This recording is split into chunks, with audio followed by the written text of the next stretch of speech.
वृंदावन। यमुना नदी के किनारे पर स्थित वृंदावन एक प्राचीन शहर है। वृंदावन कृष्ण जी की जन्मभूमि मथुरा से 24 किलोमीटर की दूरी पर स्थित है। वृंदावन मुख्य तौर पर कृष्ण जी की बाल लीलाओं के लिए फेमस है। वृंदावन को कृष्ण जी की बाल भूमि भी कहा जाता है, जहां पर कृष्ण जी ने अपना बचपन बिताया था। यहाँ के कण कण में कृष्ण जी बसते हैं। इस वीडियो में मैं आपको वृंदावन के बारे में कंप्लीट इन्फॉर्मेशन दूंगा कि वृंदावन कब जाएं, कैसे जाएं, कितना खर्चा आएगा वृंदावन घूमने का, होटल एंड फूड एक्सपेंस। ये वीडियो एज अ गाइड काम करेगी जब भी आप वृंदावन का ट्रिप प्लान करोगे। वीडियो को पूरा जरूर देखिएगा और चैनल को सब्सक्राइब और बेल आइकन को प्रेस जरूर करें, जिससे कि ट्रैवल फॉर ऑल की सभी इंफॉर्मेटिव वीडियोस की नोटिफिकेशन आपको मिलती रहे। वृंदावन आप बस, ट्रेन और सेल्फ व्हीकल से पहुंच सकते हैं। अगर आप ट्रेन से आ रहे हैं तो आपको आना होगा मथुरा रेलवे स्टेशन। मथुरा से वृंदावन की दूरी 24 किलोमीटर है, जिसे आप शेयर्ड ऑटो या बस से तय कर सकते हैं। अगर आप बस से आना चाहते हैं तो दिल्ली और वृंदावन के आसपास के राज्यों से आपको वृंदावन के लिए डायरेक्ट बस मिल जाएगी। बाय एयर अगर आप आना चाहते हैं तो आप दिल्ली या आगरा की फ्लाइट लेकर आ सकते हैं और आगे का सफर बस या टैक्सी से तय कर सकते हैं। दिल्ली से वृंदावन की दूरी 185 किलोमीटर है, जिसे तय करने में आपको 3 घंटे का समय लगता है और आगरा से वृंदावन की दूरी 70 किलोमीटर है और 1.5 घंटे का समय आपको वृंदावन पहुंचने में लगेगा। यूं तो देश विदेश से आने वाले कृष्ण भक्तों की तादाद पूरे साल ही वृंदावन में लगी रहती है, पर बेस्ट टाइम टू विजिट की बात करें तो सितंबर टू मार्च बेस्ट टाइम होता है वृंदावन आने का। इस टाइम मौसम ठंडा रहता है और बाय वॉक आप वृंदावन घूम सकते हैं। स्टे की बात करें तो वृंदावन में आपको आश्रम, गेस्ट हाउस और होटल हर रेंज में अवेलेबल हो जाएंगे। एवरेज स्टे ऑप्शन की बात करें तो 600 से 1500 की रेंज में एवरेज स्टे ऑप्शन आपको मिल जाएगा। वृंदावन 2 पार्ट में डिवाइड है।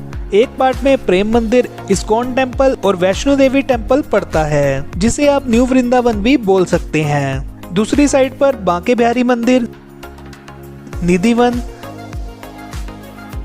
राधा वल्लभ मंदिर, राधा रमन मंदिर, रंगनाथ जी मंदिर पड़ता है, जिसे आप ओल्ड वृंदावन भी बोल सकते हैं। आप अपनी प्रेफरेंस के अकॉर्डिंग किसी भी साइड रुक सकते हैं जहां से आप अपनी यात्रा शुरू करना चाहते हैं। हमने अपना स्टे आश्रम विहार में किया था। आश्रम विहार में एंटर करते ही पड़ता है विवेक विहार अग्रसेन भवन। 900 रुपए में आपको यहाँ पर बहुत ही अच्छा एसी वाला रूम मिल जाएगा। अगर आप अपने व्हीकल से आ रहे हैं तो 100 रुपए पार्किंग के चार्जेस लगते हैं। यहाँ के रूम बहुत ही स्पेशियस हैं। गेस्ट हाउस का फोन नंबर मैं डिस्क्रिप्शन में डाल दूंगा, आप भी यहाँ पर बुकिंग करवा सकते हैं। अगर आप अपनी गाड़ी से आ रहे हैं तो होटल में पार्किंग जरूर चेक कर लें, अदरवाइज आपको पेड पार्किंग में अपनी गाड़ी लगानी पड़ेगी, जो कि 100 से 150 रुपए पर डे के पार्किंग के लगेंगे। सबसे बेस्ट यही रहता है कि होटल में आप अपनी गाड़ी पार्क कर दें और वृंदावन में ई रिक्शा चलते हैं, उनसे आप वृंदावन घूमें। ज्यादातर मंदिर वॉकिंग डिस्टेंस पर ही हैं, जिन्हें आप पैदल भी घूम सकते हैं। वृंदावन आप ट्राई करें कि आप सुबह 7 बजे से 8 बजे के बीच में वृंदावन पहुंच जाएं, या फिर आप दोपहर 4 बजे के बाद ही वृंदावन आएं, क्योंकि वृंदावन में सभी मंदिर 12 बजे से 4 बजे के बीच बंद रहते हैं। इस टाइम पर आप कहीं भी नहीं घूम पाएंगे। सबसे पहले आप जा सकते हैं श्री बांके बिहारी मंदिर, जो कि वृंदावन का सबसे फेमस और प्राचीन मंदिर है। ये मंदिर समर्पित है श्री बांके बिहारी जी को, जो कि राधा जी और कृष्ण जी की कंबाइंड मूर्ति है। बांके बिहारी जी की मूर्ति पहले निधिवन में प्रकट हुई थी। उसके बाद 1864 में बांके बिहारी जी की मूर्ति को बांके बिहारी मंदिर में स्थापित किया गया। बांके बिहारी मंदिर को स्वामी हरिदास जी ने बनवाया था, जो कि तानसेन के गुरु थे। ये एक ऐसी पवित्र भूमि है जहां आने भर से समस्त पापों का नाश हो जाता है। श्री बांके बिहारी जी के दर्शन के लिए पूरे विश्व भर से श्रद्धालु आते हैं। बांके बिहारी जी मंदिर की टाइमिंग सुबह 8 बजे से 12 बजे और शाम के 5:30 बजे से रात के 9:30 बजे तक की रहती है। आप यहाँ कभी भी आए, आपको श्रद्धालुओं की भीड़ यहाँ पर देखने को मिलेगी। छोटी छोटी तंग गलियों से होकर आपको श्री बांके बिहारी मंदिर पहुँचना पड़ता है।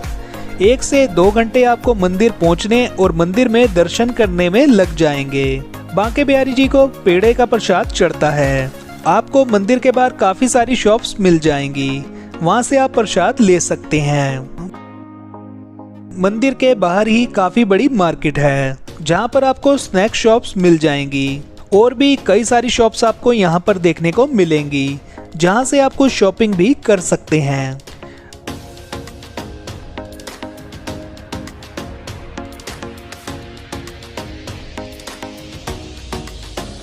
बांके बिहारी मंदिर के बाद आप राधा वल्लभ मंदिर जा सकते हैं, जो कि बांके बिहारी मंदिर से 300 मीटर की दूरी पर ही स्थित है।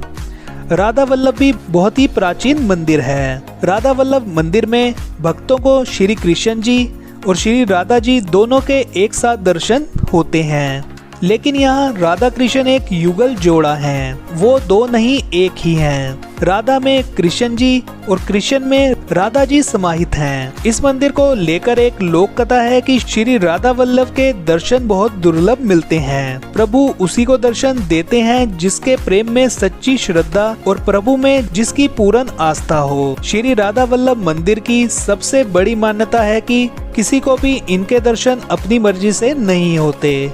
जब भगवान राधा वल्लभ चाहें तभी किसी को उनके दर्शन प्राप्त होंगे। राधा वल्लभ मंदिर की टाइमिंग सुबह 8 बजे से दोपहर के 12 बजे और शाम के 5:30 बजे से रात के 9 बजे तक की रहती है। वृंदावन में 3 प्राचीन मंदिर हैं, बांके बिहारी मंदिर, राधा वल्लभ मंदिर और राधा रमन मंदिर, जिनका सबसे ज्यादा महत्व है और इन मंदिरों का इतिहास हजारों साल पुराना है। तीनों ही मंदिर की मूर्तियां खुद ही प्रकट हुई हैं। सो जब भी आप वृंदावन आए इन 3 मंदिरों में जरूर जाएं।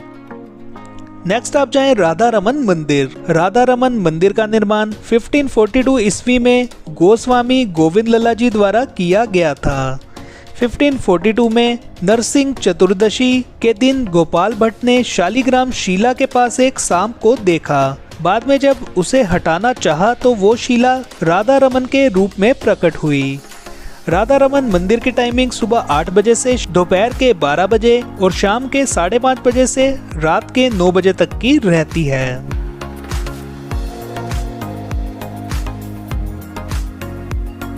नेक्स्ट आप निधिवन जा सकते हैं। निधिवन राधा रमन मंदिर से 200 मीटर की दूरी पर है। निधिवन वो जगह है जहां कृष्ण जी बंसी बजाया करते थे। निधिवन में तुलसी के पेड़ हैं।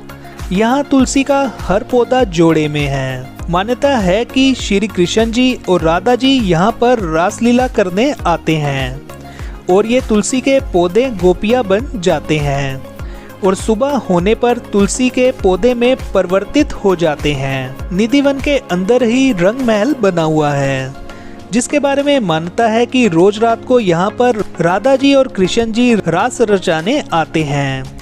रंग महल में राधा जी और कृष्ण जी के लिए चंदन का पलंग रखा गया है, जिसे शाम 7 बजे ही सजा दिया जाता है। पलंग के बगल में एक लोटा पानी, राधा जी के श्रृंगार का सामान, दातुन संग पान रख दिया जाता है। रंग महल के पट सुबह 5 बजे खुलते हैं। उस समय बिस्तर अस्त व्यस्त, लोटे का पानी खाली, दातुन कुची हुई और पान खाया हुआ मिलता है। रंग महल में भगत केवल श्रृंगार का सामान ही चढ़ाते हैं और प्रसाद स्वरूप उन्हें श्रृंगार का सामान ही मिलता है।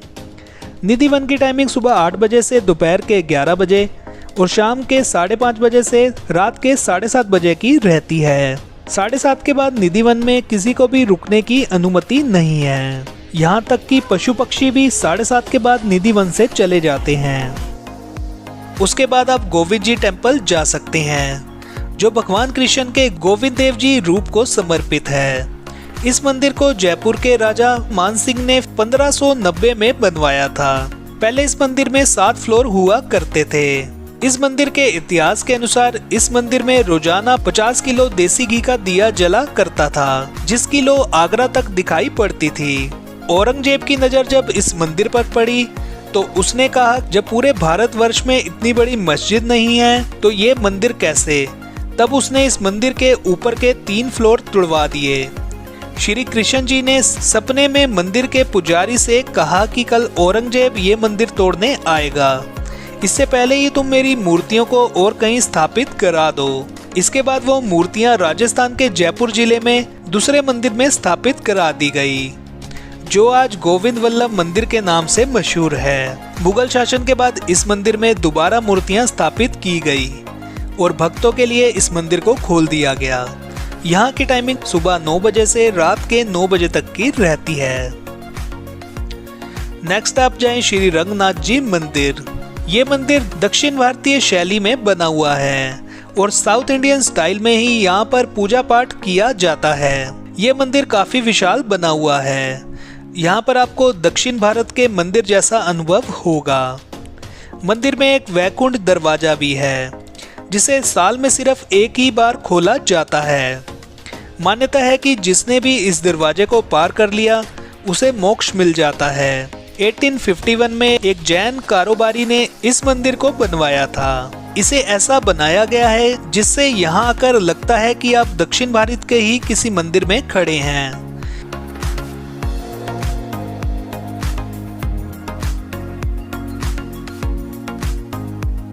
इस मंदिर के मुख्य देवता भगवान रंगनाथ जी हैं, जो कि भगवान विष्णु का ही एक रूप हैं। इस मंदिर में आप भगवान विष्णु की मूर्ति सर्प आदि शेष पर लेटे हुए देख सकते हैं। दूर से ही आप भगवान विष्णु जी के दर्शन कर सकते हैं। ना ही केवल भगवान विष्णु, बल्कि इस मंदिर में भगवान नरसिंह, देवी सीता, भगवान राम, भगवान लक्ष्मण, भगवान वेणुगोपाल, हनुमान जी के दर्शन कर सकते हैं। यहाँ मुख्य पुजारी दक्षिण भारतीय के ब्राह्मण हैं। इस मंदिर में गैर हिंदू प्रवेश नहीं कर सकते।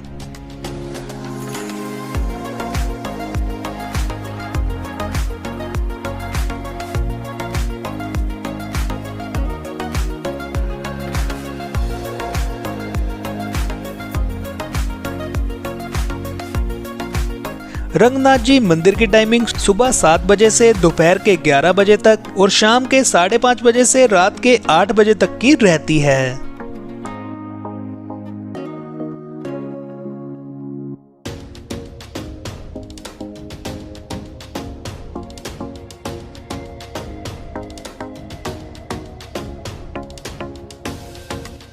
मंदिर में राजसी गोपुरम 6 मंजिला ऊंचा है, जिसे दूर से ही देखा जा सकता है। मंदिर के परिसर में 50 फीट ऊंचा सोने का स्तंभ भी उपस्थित है, जिसे ध्वज स्तंभ कहा जाता है।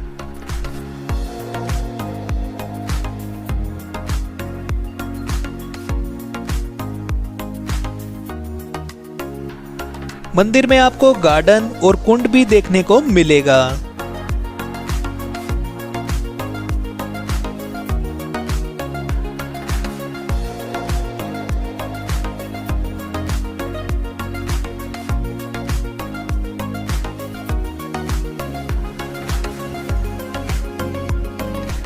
सुबह के टाइम आप ये सभी मंदिर में दर्शन कर लें, फिर आप थोड़ी देर रेस्ट करें।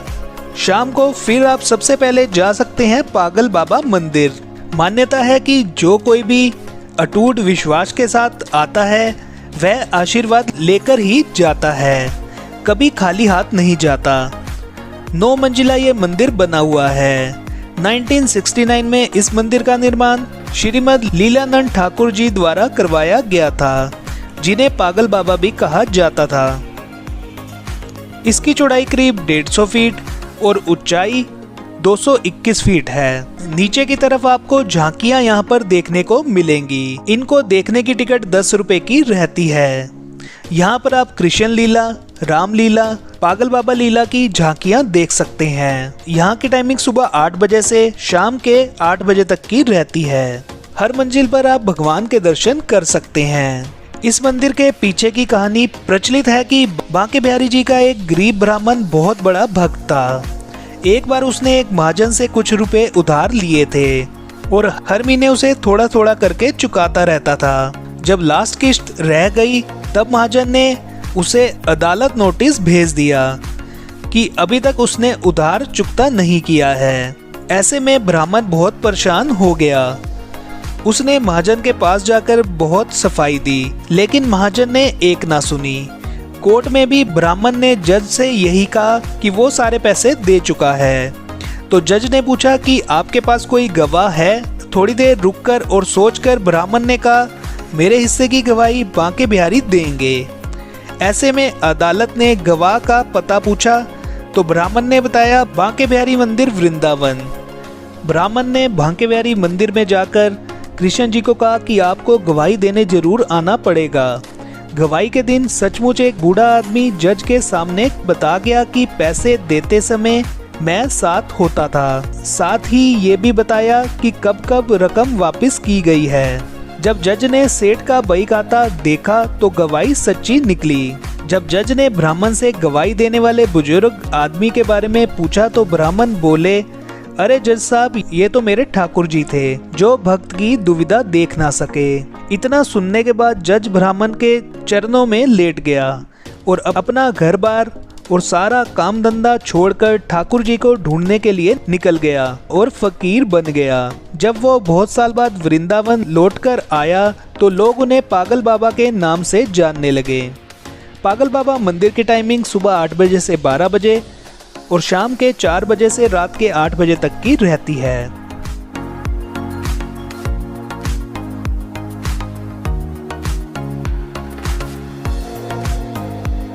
नेक्स्ट आप जाएं माता वैष्णो देवी मंदिर। ये मंदिर वृंदावन के प्रवेश द्वार पर स्थित है। इस मंदिर में दुर्गा माँ की एक विशाल प्रतिमा है जिसे दूर से ही देखा जा सकता है।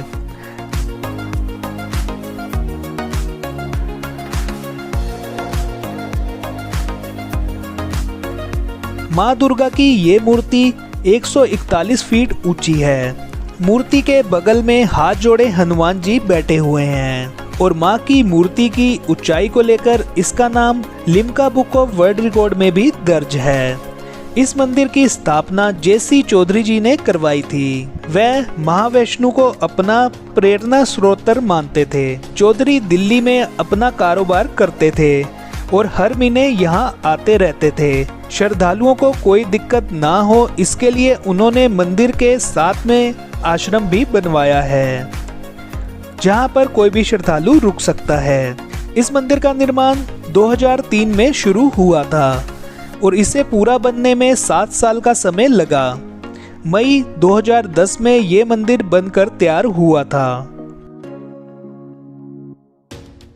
मंदिर के अंदर जाकर आप माता के दर्शन कर सकते हैं।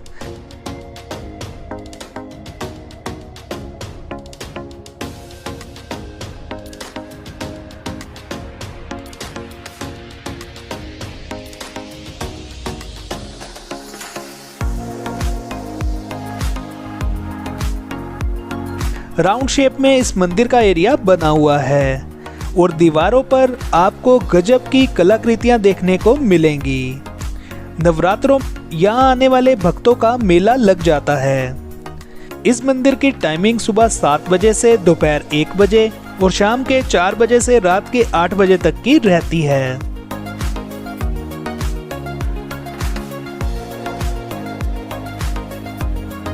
नेक्स्ट आप इस्कॉन टेम्पल जाएं। इस्कॉन टेम्पल की टाइमिंग सुबह 5 बजे से दोपहर के 12 बजे और शाम के 4 बजे से रात के 8:30 बजे तक रहती है। इस्कॉन मंदिर को श्री कृष्ण बलराम मंदिर भी कहा जाता है और यह भी बहुत ही सुंदर मंदिर बना हुआ है। इस्कॉन मंदिर की फॉरेनर्स में भी काफी मान्यता है। यहाँ पर आपको बहुत से फॉरेनर्स देखने को मिलेंगे। स्नैक शॉप्स भी मंदिर के अंदर मिल जाएंगी। इस्कॉन की स्थापना श्री प्रभुपाद जी ने की थी। इस मंदिर की नींव भी उन्होंने ही 1975 में रखी थी।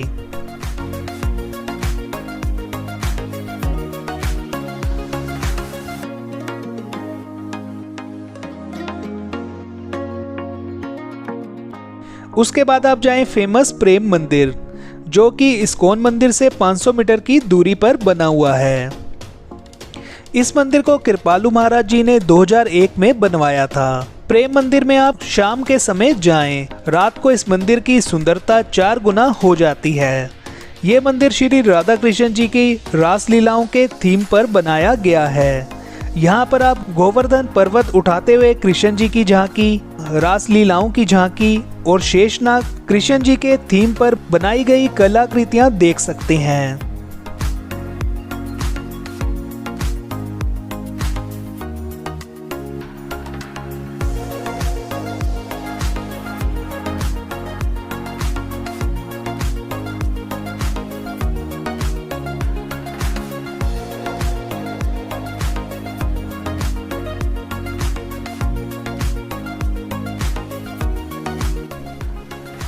और 7 बजे यहाँ पर म्यूजिक एंड फाउंटेन शो भी होता है, वो भी आप जरूर देखिएगा और काफ़ी अच्छा ये शो रहता है। यहाँ पर आप 1 से 2 घंटे स्पेंड कर सकते हैं। प्रेम मंदिर को इटालियन मार्बल से बनवाया गया है। इसकी दीवारों पर आपको कृष्ण जी के जीवन को दर्शाया गया है और काफ़ी अच्छा आपको यहाँ आकर लगेगा। रात के समय मंदिर में बहुत ही अच्छी लाइटिंग की जाती है। नेक्स्ट डे आप चाहें तो अपना ट्रिप एंड कर वापस जा सकते हैं या फिर आप बरसाना, मथुरा या गोकुल घूमने जा सकते हैं। बरसाना, मथुरा और गोकुल की डिटेल वीडियो आपको हमारे चैनल पर मिल जाएंगी।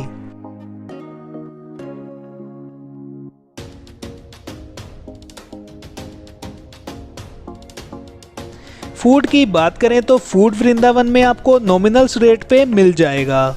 150 से 200 रुपये आपकी एक मील की कॉस्ट आएगी। वृंदावन में आपको कचौड़ी, टिक्की शॉप जगह जगह देखने को मिल जाएगी। कुछ फेमस फूड पॉइंट जैसे चिल्ला shop near Banke Bihari Mandir, Bharti food and restaurant, Brijwasi आप जरूर ट्राई करें। अब बात करते हैं बजट की। वृंदावन आप 1.5 से 2 दिन में आराम से घूम सकते हैं, जिसमें आप 2 लोग आ रहे हैं तो आपका होटल का खर्चा 1000 रुपये और खाने पीने और घूमने का खर्चा 1500 रुपये तक आएगा। सो इस तरह से आप 2500 से 3000 रुपये में वृंदावन आराम से घूम सकते हैं। इसमें आप अपनी सिटी से आने जाने का खर्चा ऐड कर अपना ट्रिप प्लान कर सकते हैं। सो वीडियो अच्छी लगी तो वीडियो को लाइक, शेयर और चैनल को सब्सक्राइब जरूर करें। मिलते हैं आपसे नेक्स्ट वीडियो में।